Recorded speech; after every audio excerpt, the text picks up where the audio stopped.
পূবালী ব্যাংকে অ্যাকাউন্ট করতে কি কি কাগজপত্র লাগবে সেটা আজকের এই ভিডিওতে আমি আপনাদের দেখাবো। আপনি যার নামে অ্যাকাউন্ট করবেন তার জাতীয় পরিচয়পত্র বা পাসপোর্ট বা ট্রাফিক লাইসেন্সের ফটোকপি প্রয়োজন হবে। এই তিনটার মধ্যে যে কোনো একটা হলেই হবে। এবং 2 নাম্বার, অবশ্যই গ্রাহকে 18 বছর হতে হবে।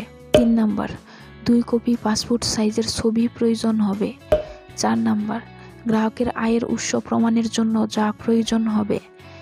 তিনি যদি ব্যবসায়ী হয়ে থাকেন তাহলে ট্রেড লাইসেন্স ও চাকরি করলে চাকরি প্রমাণপত্র প্রদান করতে হবে। বন্ধুরা, সাপোজ ধরেন আপনি ব্যবসা করেন না, সেক্ষেত্রে কিন্তু আপনার ট্রেড লাইসেন্সটা লাগবে না।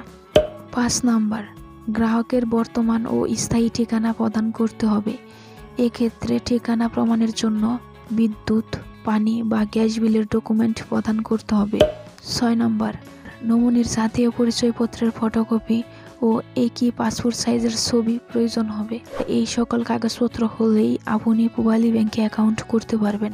পূবালী ব্যাংকে অ্যাকাউন্ট করার জন্য আপনার নিকটস্থ পূবালী ব্যাংকের শাখায় গিয়ে ফর্ম পূরণ করতে হবে। আপনি ফর্মটি পূবালী ব্যাংকের অফিসিয়াল ওয়েবসাইটে পেতে পারেন। আপনি যদি ফর্মটি পূরণ করতে না পারেন, সেক্ষেত্রে ব্যাংক কর্মকর্তাকে বলবেন, তিনি আপনাকে ফর্মটি পূরণ করতে সাহায্য করতে পারে।